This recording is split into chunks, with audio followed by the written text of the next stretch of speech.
Hello बच्चों, good morning. एक एक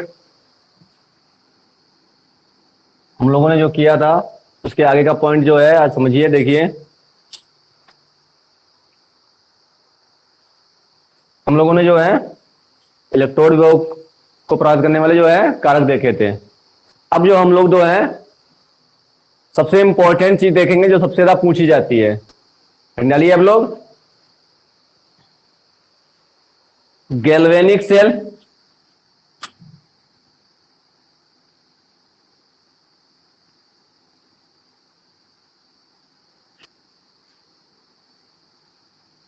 सेल या वोल्टी सेल। वैसे कुछ लोग तो अलग अलग मानते हैं कि ये अलग है वो अलग है। मैं ऐसे एक में लिखा रहा हूं, वोल्टी सेल या गैल्वेनिक सेल।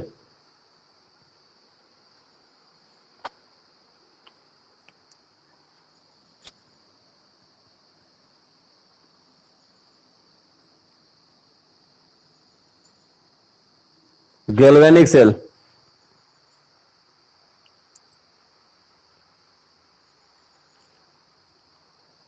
हो गया। आप चित्रों को पहले समझिए, बनाइए साथ में, फिर उसके बाद में जो है हम लोग इसकी थ्योरी को लिखेंगे। अब देखिए कैसे बनाना है, कैसे आपको समझना है, वो आप देखते जाइए और समझते जाइए इसको। ठीक है,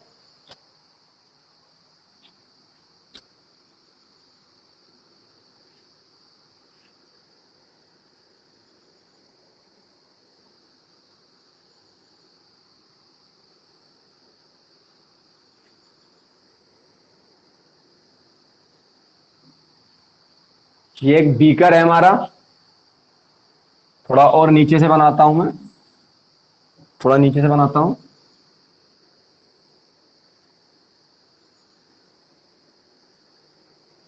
आप भी बनाते जाइए, एक पॉइंट को आप समझते जाइए। एक बीकर है जिसके अंदर हमने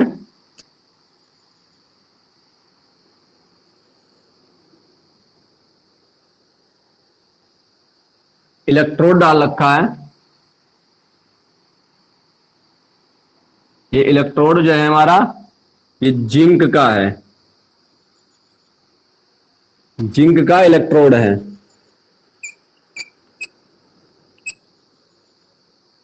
ठीक है, ये जिंक का इलेक्ट्रोड है। और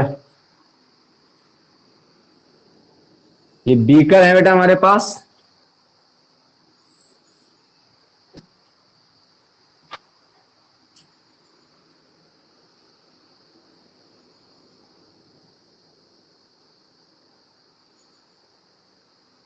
देखिए, ठीक है,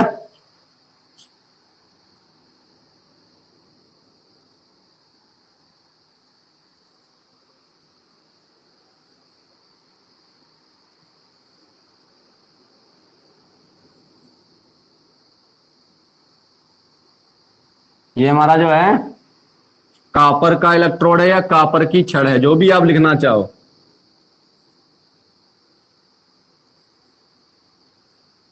ओके,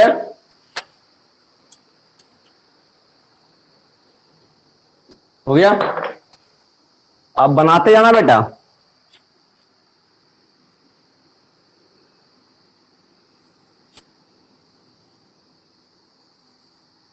यहां से हम लोगों ने इसको एक दूसरे से जोड़ दिया, किससे? वोल्टामीटर। ठीक है ना। वैसे तो यहाँ पे गैल्वेनोमीटर होता है, क्योंकि वोल्टामीटर जो होता है वो सही से विद्युत नहीं दिखाता। वो मैं बाद में चर्चा करूंगा, क्योंकि आगे में और पढ़ना तो इसके बारे में जानकारी मिलेगी भी। ठीक है, और इसके अंदर हम लोग क्या भरेंगे, आप समझिए बात को। ये यहाँ पे बना चुके हैं, जिंक का इलेक्ट्रोड है तो इसके अंदर भरेंगे Zn SO4। कॉपर का इलेक्ट्रोड है तो CuSO4। ठीक है, ओके ना। अब ध्यान से सुनना और समझना मेरी बात। अब देखिए, ये जो है अभी एक ही हिस्सा इसका जो है कंप्लीट हुआ है। ठीक है ना। अब आगे देखिए, इसको हम लोग बोलते हैं जिंक अर्ध सेल। जिंक अर्ध सेल, हाफ सेल, और इसको बोलेंगे कॉपर अर्ध cell, half cell, half cell. ठीक है, तो ये जिंक की अर्ध सेल है और ये कॉपर की अर्ध सेल है, दोनों को मिला दिया जाए तो पूरी एक सेल बन जाती है। अभी मैंने मिलाया नहीं क्योंकि उनका एक ही हिस्सा मिला हुआ है। दो तार होते हैं बेटा, एक तो मैंने ज्वाइंट कर दिया, अभी एक बचा हुआ है, उस पर चर्चा करेंगे अभी हम। ठीक है ना। अब देखिए यहां क्या होता है, यहां पे जिंक धातु जो है 2 इलेक्ट्रॉन दान करके Zn2+ के रूप में, Zn2+ के रूप में इसके अंदर एकत्र हो जाता है और यहां पर 2 इलेक्ट्रॉन दान कर देता है। ठीक है ना।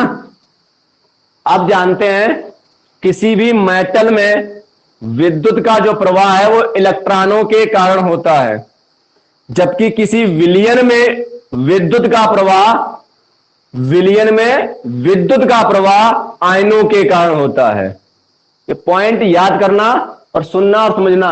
आप फिजिक्स में मेटल पढ़ते हो, धातु के बारे में पढ़ते हो, तो देखते हो कि इलेक्ट्रॉन के द्वारा या इलेक्ट्रॉन के कारण विद्युत प्रवाहित होती है, जबकि केमिस्ट्री में जब हम विलयन पढ़ते हैं तो विलयन में जो आयन होते हैं उन आयनों के कारण विद्युत प्रवाहित होती है।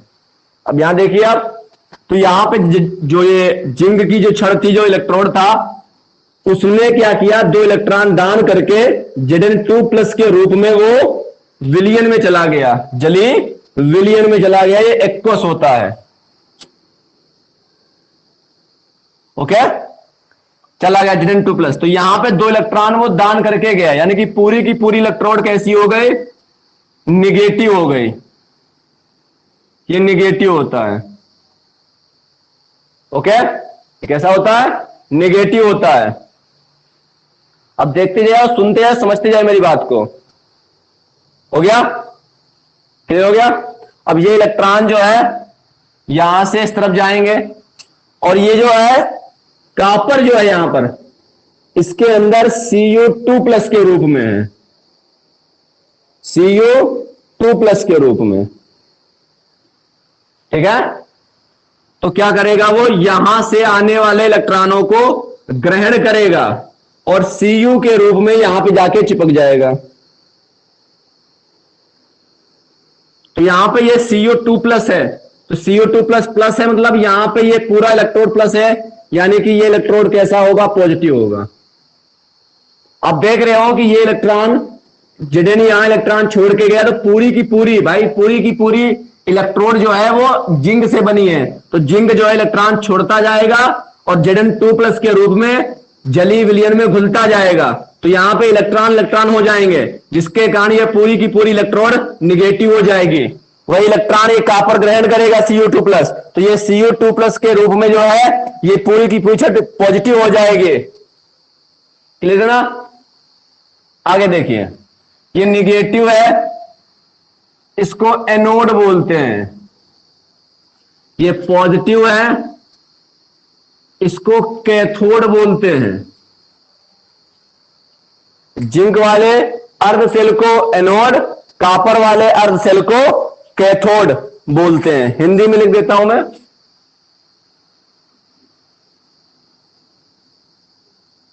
कैथोड, और ये है एनोड।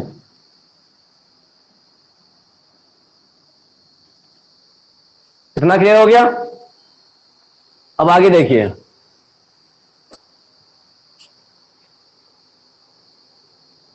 जिंक में देखिए कि जिंक में जो है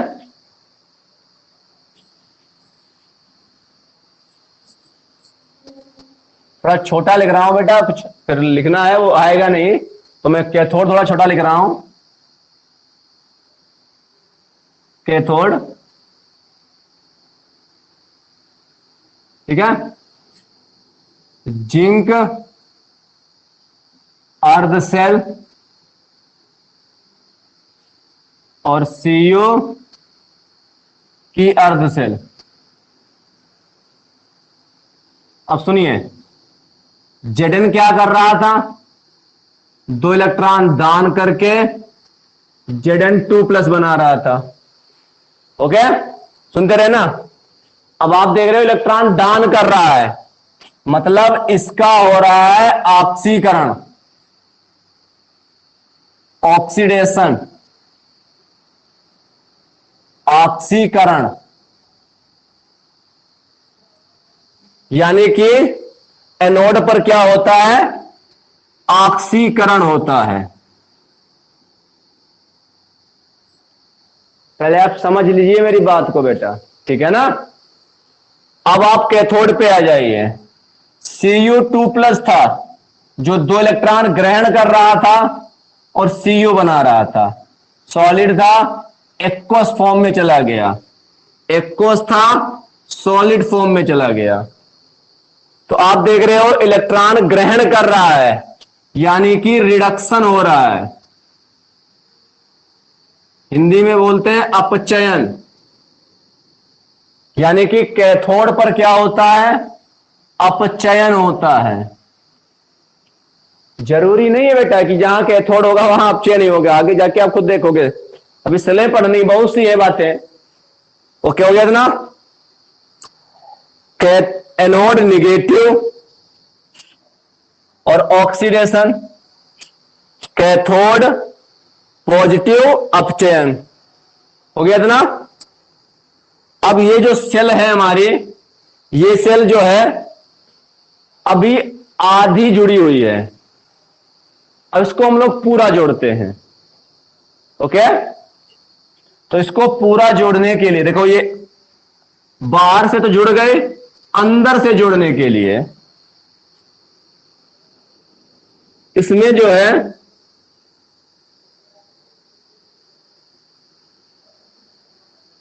एक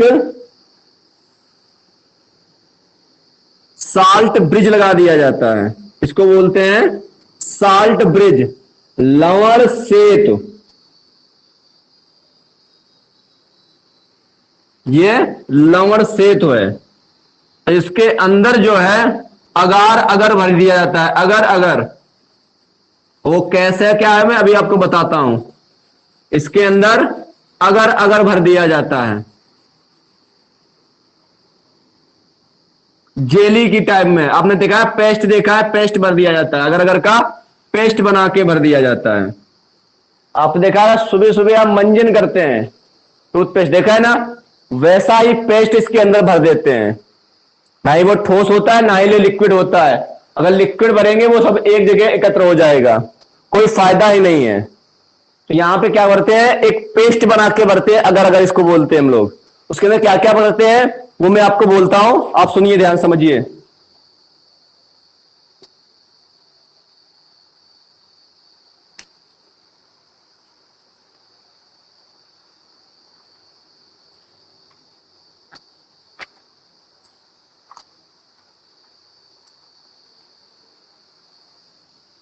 हो गया,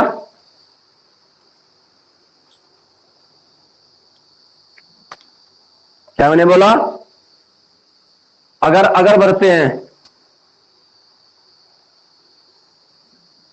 ठीक है। KCl आप पहले बना लीजिए, फिर मैं इसको करता हूं, ठीक है। तो इसके अंदर अगर अगर भरते हैं, पहले आप बना लीजिए इसको, और इसको हम लोग क्या बोलते हैं, लवण सेतु। लवण सेतु का कार्य क्या है, क्या क्या बातें हैं, वो सब मैं बताऊंगा। तो देखिए, जैसे मैंने ये लवण सेतु जो इसको डाला है, लगाया इसमें, तो ये जो है हमारा जो सेल है वो पूरा हो चुका है, ये सेल हमारी पूरी हो चुकी है। और इन दोनों का जो है इलेक्ट्रॉन विभव यहां पे दिखाई देगा, टोटल इलेक्ट्रॉन विभव यहां दिखाई देगा, ठीक है ना।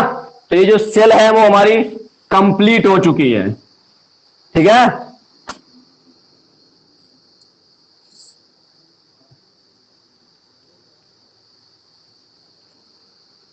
अब आगे देखिए, पूर्ण सेल अभिक्रिया, पूर्ण सेल, देखो 2 इलेक्ट्रॉन से 2 इलेक्ट्रॉन कैंसिल, क्या बचा आपका, Zn solid Cu2 + aqueous Cu Zn2 + aqueous Cu solid। Okay,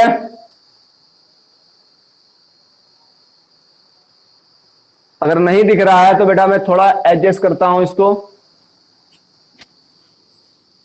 ठीक है ना। थोड़ा लिखने की कोशिश कर रहा हूं मैं।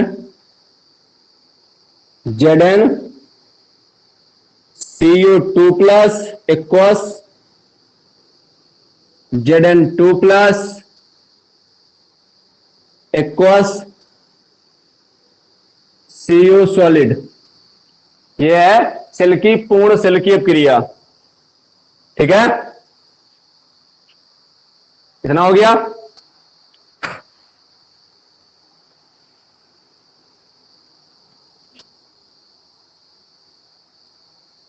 इतना हो गया। अब आगे देखिए इसको लिखते कैसे हैं, इस सेल को प्रदर्शित कैसे करते हैं वो देखिए, ठीक है ना।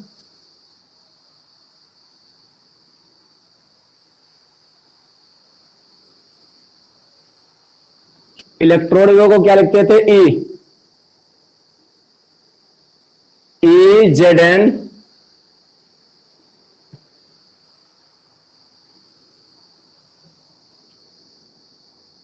Zn अर्ध सेल Zn2 + Zn अर्ध सेल Zn2 + साल्ट ब्रिज, इससे ये दोनों बड़ी होनी चाहिए बेटा। Zn अर्ध cell Zn2 + salt bridge Cu2 + अर्ध सेल Cu, ऐसे ये लिखा जाता है।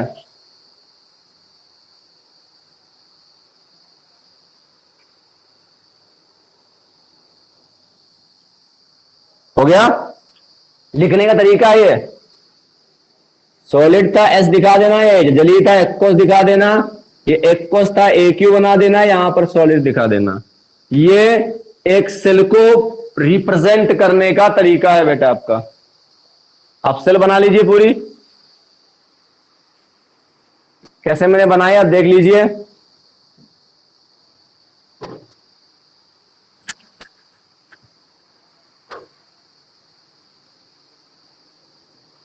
पूरा आपको नोट करना है, पूरा नोट कर लीजिए।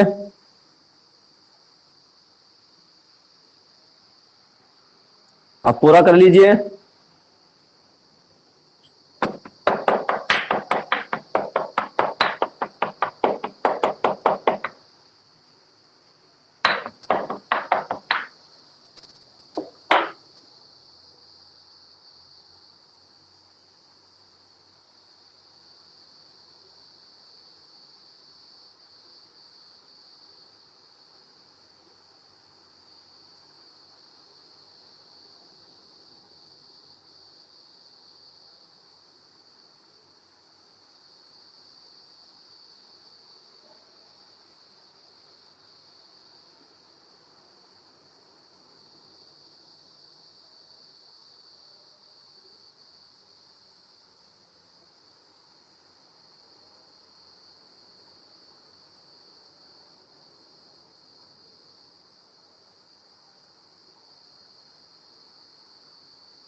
हो गया।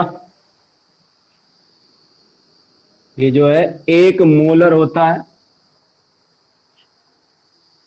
1 मोलर कॉन्सेंट्रेशन ली जाती है इसकी, ठीक है ना। जैसा आप लिखना चाहें लिख सकते हैं। बन गया ना आपका। चले अब इसकी लैंग्वेज लिखी, देखिए सुनिए समझिए हमारी बात को।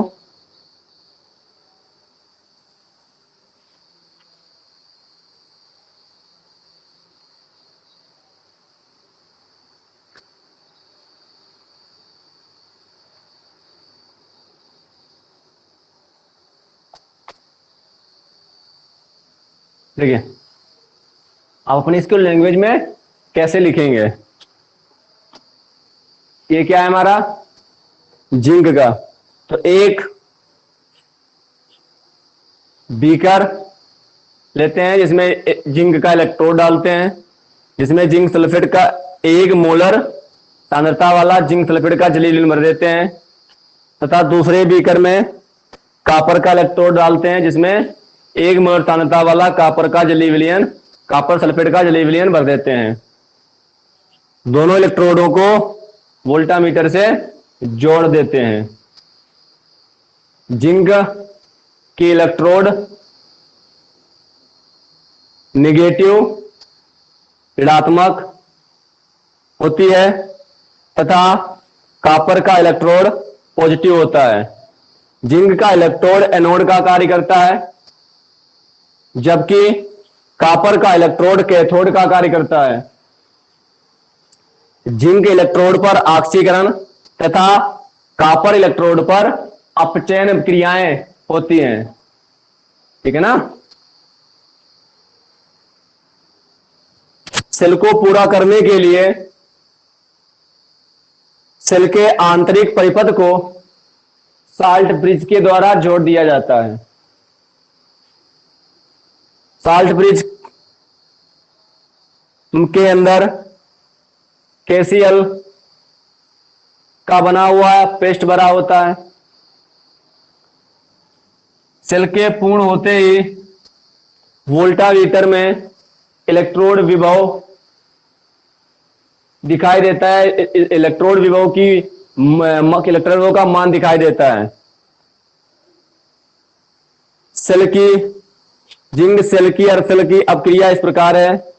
कॉपर और सेल की अपक्रिया इस प्रकार है। Zn 2 इलेक्ट्रॉन दान करके Zn2+ बनाता है, कॉपर 2 इलेक्ट्रॉन ग्रहण करके Cu बनाता है। सेल की पूर्ण अपक्रिया इस प्रकार है, 2 इलेक्ट्रॉन कैंसिल हो जाते हैं, Zn+ Cu2+, एरो का निशान Zn2+ Cu। ये सेल की पूर्ण अपक्रिया है। सेल की पूर्ण सेल की अपक्रिया जो एक सेल में अपक्रिया होती है वो लिखी हुई है। और एक पूर्ण सेल को रिप्रेजेंट करना जो है इस प्रकार से लिखते हैं, Zn अर्ध सेल Zn2+, Zn अर्ध cell Zn2+, salt bridge Cu2+ Cu2+ अर्ध सेल Cu। इस प्रकार से इसको हम लोग व्यवस्थित कर लेते हैं। इस सेल को गैल्वेनिक सेल या वोल्टी सेल कहते हैं, ठीक है ना। ये जो इसका है कार्य है, मतलब इसका जो है डिफिनेशन सी टाइप में आपको लिखनी है, जितना आपने किया था, क्या क्या किया, क्या क्या क्या इसके अंदर आपने घटना की है, वर्णन किया, बस वही आपको लिखना है इसमें अपने आप बना के, ठीक है ना।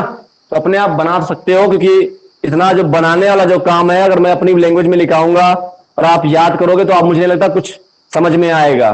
चित्र मैंने समझा दिया है कैसे क्या किया गया है, ये आप समझिए और इसको अपने आप लैंग्वेज में ढालिए, बहुत अच्छा रहेगा। तो ये आपका होमवर्क भी है आपका, ओके ना, ठीक है ना। चलिए मिटा दें इसको।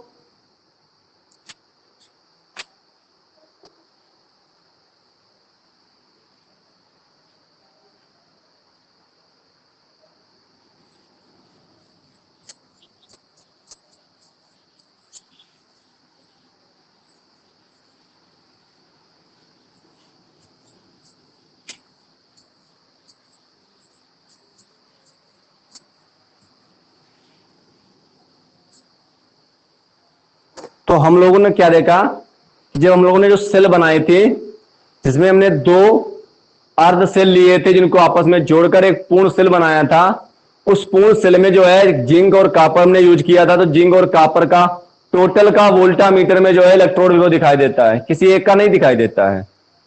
अब आगे जाके अब समस्या ये हुई कि हमें तो चाहिए जिंक का केवल, भाई कोई भी घटना है या कोई भी कुछ करना है, हमें जिसे जिंक के बारे में जानना है, जिंक का कुछ न्यूमेरिकल लगाना है, तो जिंक के बारे में हमें जानना पड़ेगा ना, पूरी सेल के बारे में थोड़ा में कुछ जानकारी चाहिए अगर।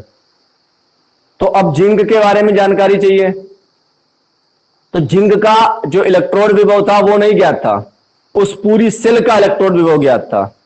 ये समस्या होने लगी, तो आगे जाके जो है अर्ध सेल, जैसे कि जिंक है तो जिंक का अर्ध सेल का कितना इलेक्ट्रोड विभव होगा, कापर का इलेक्ट्रोड विभव कितना होगा, जितनी भी धातुएं हैं सभी धातुओं का कितना इलेक्ट्रोड विभव होगा, इस पे डिस्कस मतलब चर्चा होने लगी कि कैसे ज्ञात करें। और आप जानते हो कि सेल जब तक पूर्ण नहीं होगी तो उसमें विद्युत प्रवाहित नहीं हो सकती, या विद्युत प्रवाहित नहीं कर सकते हम लोग, तो सेल को पूरा तो करना था हमें, ठीक है ना। तो और सेल जब तक पूरी नहीं होगी तब तक हम जिंक का मान नहीं निकाल सकते अलग। तो कुछ हमें ऐसा करना था कि एक की वैल्यू फिक्स हो जाए, तो हमें टोटल जो वैल्यू मिलती थी उसमें से घटा के हम वो फिक्स वाली वैल्यू जो अर्ध सेल लगा रहे हैं, जिस धातु की अर्ध सेल लगा रहे हैं उस अर्ध सेल का इलेक्ट्रोड विभव प्राप्त हो जाएगा हमको। लेकिन ये ऐसा कुछ हमारे पास में ज्ञात नहीं था, ऐसा हमें बनाना था, तो आगे बनाया गया। इसका नाम क्या पड़ा? मानक हाइड्रोजन इलेक्ट्रोड। क्या बनाया गया? मानक हाइड्रोजन इलेक्ट्रोड बनाया गया, जिसके द्वारा जो प्राप्त हुआ था इलेक्ट्रोड विभव उसको बोलते थे मानक इलेक्ट्रोड विभव। मानक हाइड्रोजन इलेक्ट्रोड बनाया गया और उसका जो मानक हाइड्रोजन इलेक्ट्रोड विभव था वो 0 था, 0.00 था, ठीक है ना, उसका 0 रहता है। मानक मतलब होता है स्टैंडर्ड, स्टैंडर्ड कंडीशन में जो है हाइड्रोजन का 0 था। अब उस मानक हाइड्रोजन इलेक्ट्रोड को लेकर जो है उन अर्ध सेल में जोड़ा गया, जिससे एक पूरी सेल बनी, और उस सेल से जो है सभी धातुओं का जो है मानक इलेक्ट्रोड विभव प्राप्त किया गया, और जो है ऑक्सीकरण और अपचयन दोनों के रूप में है। आप जिस रूम में लिखना चाहो, जैसे कि आपकी बुक में मानक अपचयन विभव के रूप में लिखा होता है, तो हम उसी पे चर्चा भी करेंगे ज्यादातर। मानक अपचयन विभव, ऑक्सीकरण विभव जो है हमारे नहीं है, अमेरिकी पद्धति है, ठीक है ना। तो हम लोग मानक अपचयन विभव की बात करेंगे। और आपको आगे फिर इसके बाद में विद्युत रासायनिक श्रेणी, इलेक्ट्रोकेमिकल सीरीज पढ़नी है, ठीक है ना। इलेक्ट्रोकेमिकल सीरीज पढ़ेंगे आप लोग, विद्युत रासायनिक श्रेणी पढ़ेंगे। तो हम लोगों के दिमाग में यह होना चाहिए कि हम लोगों ने मानक हाइड्रोजन इलेक्ट्रोड क्यों बनाया, क्योंकि जो हम लोगों ने गैल्वेनिक सेल बनाई थी, उस गैल्वेनिक सेल में हमें जो वोल्टामीटर में जो एक वैल्यू मिल रही थी वो टोटल वैल्यू मिल रही थी, जिंक और कॉपर का मिलाकर एक इलेक्ट्रोड विभव मिल रहा था। ऐसा नहीं था कि वो जिंक का ही केवल था, ना तो वो जिंक का था ना ही कॉपर का था, दोनों का मिला के मिल रहा था हमको, और हमें केवल जिंक का चाहिए था।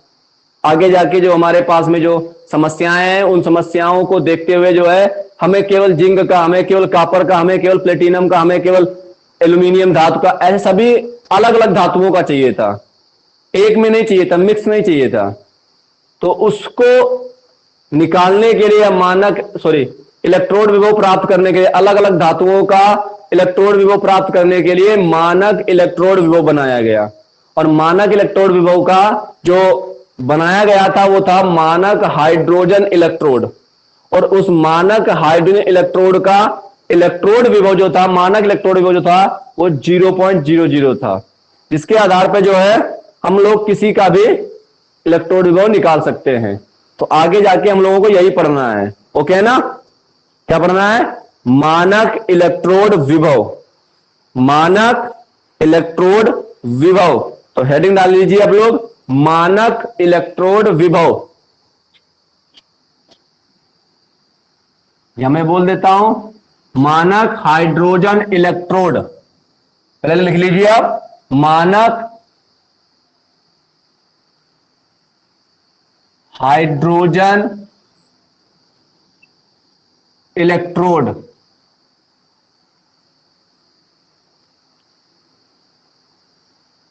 मानक हाइड्रोजन इलेक्ट्रोड।